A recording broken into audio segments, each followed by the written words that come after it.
Hi അസ്സലാമു അലൈക്കും welcome back to Zain's wonder world. ഇന്ന് ഞാനിവിടെ തയ്യാറാക്കാൻ പോകുന്നത് ഒരു അടിപൊളി സ്വീറ്റ് റോളാണിത്. കുട്ടികൾക്കെല്ലാം ഒരുപാട് ഇഷ്ടപ്പെടുന്ന ഒരു വിഭവമാണിത്. അതിന് വേണ്ട ഇൻഗ്രീഡിയൻസ് എന്തൊക്കെയാണെന്ന് പറയുന്നതിന് മുമ്പ് എന്നും പറയുന്ന പോലെ തന്നെ എൻ്റെ ചാനലായ സെയിൻസ് വണ്ടർ വേൾഡ് നിങ്ങൾ സബ്സ്ക്രൈബ് ചെയ്യുക, ഫ്രണ്ട്സിനും റിലേറ്റീവ്സിനും ഷെയർ ചെയ്ത് ലൈക്ക് ചെയ്യുക, കമൻറ്റ് ചെയ്യുക. അപ്പോൾ നമുക്ക് ഇതിലേക്ക് ആവശ്യമായ ഇൻഗ്രീഡിയൻസ് എന്തൊക്കെയാണെന്ന് നോക്കാം. 1 കപ്പ് മൈദ, 1.5 സ്പൂൺ കോൺഫ്ലോർ, കുറച്ച് തേങ്ങ, 2 മുട്ട, നെയ്യ്, പിന്നെ ഞാൻ കുറച്ച് ഡ്രൈ ഫ്രൂട്ട്സ് എടുത്തിട്ടുണ്ട്, കുറച്ച് അണ്ടിപ്പരിപ്പ്, പിസ്ത, ബദാം, പിന്നെ 2 ഏലക്കായ ചതച്ചതും.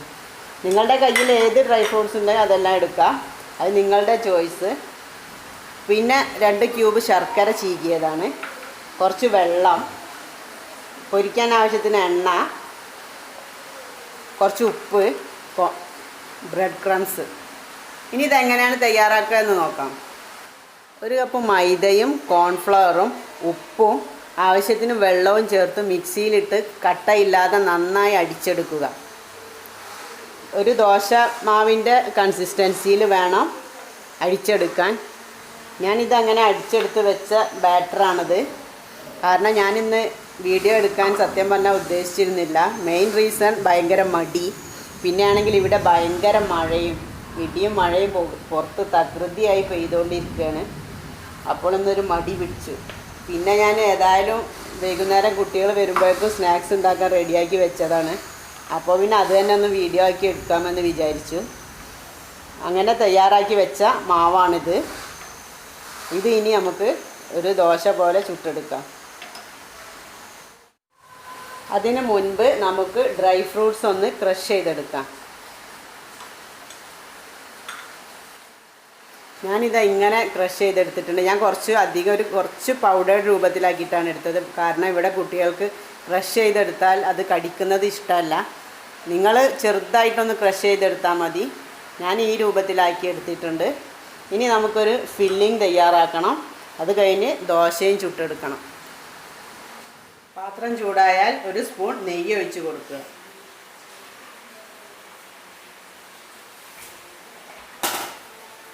അത് ഉരുകി വരുമ്പോൾ അതിലേക്ക് തേങ്ങ ഇട്ട് കൊടുക്കുക. നെയ്യ് ചൂടാകുമ്പോൾ അതിലേക്ക് തേങ്ങ ഇട്ട് കൊടുക്കുക. തേങ്ങ ചെറുതായി ഒന്ന് വഴന്ന് വരട്ടെ.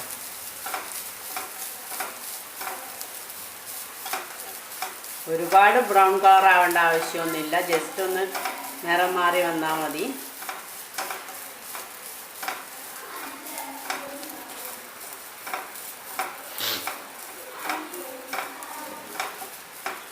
ഇനി ഇതിലേക്ക് ക്രഷ് ചെയ്ത് വെച്ചിരിക്കുന്ന ഡ്രൈ ഫ്രൂട്ട്സും ഏലക്കായയും ചേർത്ത് കൊടുക്കാം.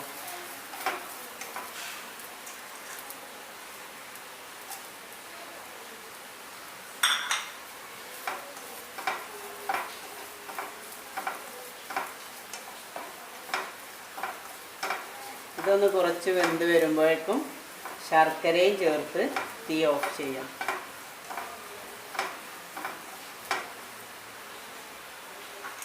ഇനി ശർക്കര ചേർത്ത് കൊടുക്കും. നിങ്ങൾക്ക് വേണമെങ്കിൽ പഞ്ചസാരയും എടുക്കാം. ഞാൻ ശർക്കരയാണ് എടുത്തത്.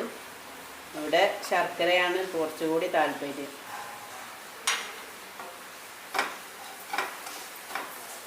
ഇനി തീ ഓഫ് ചെയ്യാം. ഇത് ഒന്ന് ചൂടാറട്ടെ. അപ്പോഴേക്കും നമുക്ക് ദോശ ചുട്ടെടുക്കാം. ഇതിലേക്ക് ഒരു കയ്യിൽ ബാറ്റർ ഒഴിച്ച് കൊടുക്കാം. ഒരു കയ്യിൽ ഫുള്ള് വേണ്ട, ചെറിയ ദോശയാക്കി ചുട്ടെടുത്താൽ മതി. പിന്നെ ഇങ്ങനെ ചുറ്റിച്ചെടുക്കാം.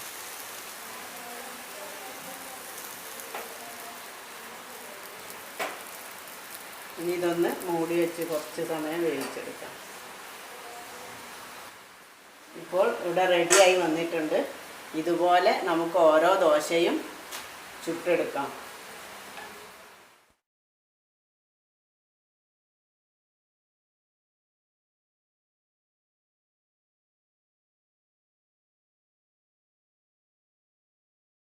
അങ്ങനെ ഞാൻ കുറച്ച് ദോശ ചുട്ടെടുത്ത് വെച്ചിട്ടുണ്ട്. ഇനി പൊട്ടിച്ച് വെച്ച മുട്ടയിലേക്ക് കുറച്ച് ഉപ്പ് ചേർത്ത് നന്നായി മിക്സ് ചെയ്യുക. തയ്യാറാക്കിയ ദോശയിലേക്ക് കുറച്ച് ഫില്ലിംഗ് വെച്ച് റോൾ ചെയ്തെടുക്കുക.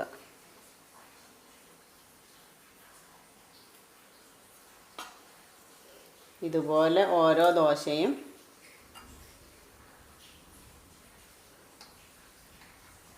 റോൾ ചെയ്തെടുത്ത് മുട്ടയിൽ മുക്കി ബ്രെഡ് ക്രംസിൽ റോൾ ചെയ്തെടുക്കുക.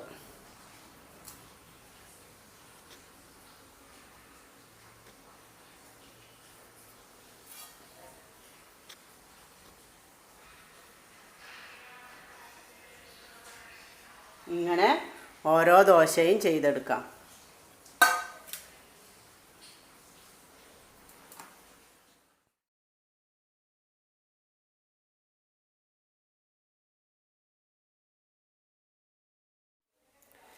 അങ്ങനെ തയ്യാറാക്കിയ എല്ലാ ദോശയും ഇതുപോലെ റോൾ ചെയ്ത് വെച്ചിട്ടുണ്ട്.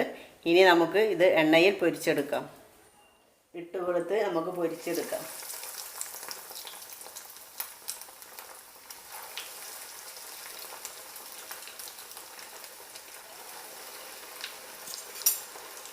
ഗോൾഡൻ ബ്രൗൺ കളർ ആവുന്നത് വരെ ഫ്രൈ ചെയ്തെടുക്കാം.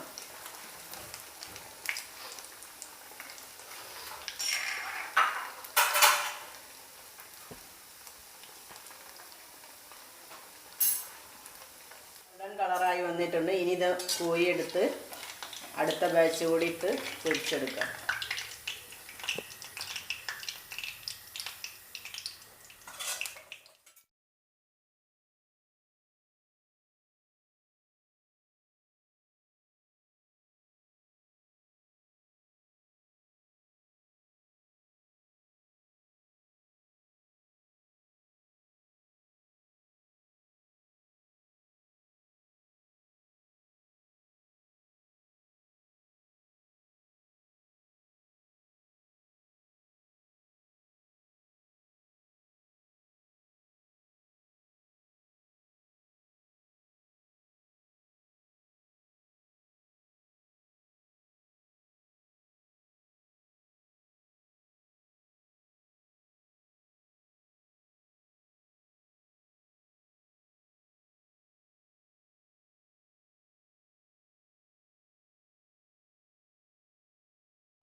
അങ്ങനെ അടിപൊളി ക്രിസ്പി സ്വീറ്റ് റോൾ റെഡി ആയിട്ടുണ്ട്. കുട്ടികൾക്കൊക്കെ ഒരുപാട് ഇഷ്ടമാവും. പുറമേ നല്ല ക്രിസ്പിയും ഉള്ളിൽ നല്ല സോഫ്റ്റും ആയിരിക്കുന്ന നല്ലൊരു വിഭവമാണിത്. നിങ്ങളെല്ലാവരും ട്രൈ ചെയ്ത് നോക്കണം. ഇഷ്ടമായാൽ കമൻറ്റിലൂടെ എന്നെ അഭിപ്രായം അറിയിക്കുകയും വേണം. അപ്പോൾ ഇനി പുതിയ പുതിയ വിഭവങ്ങളുമായി വീണ്ടും കാണുന്നത് വരെ അസ്സലാമു അലൈക്കും.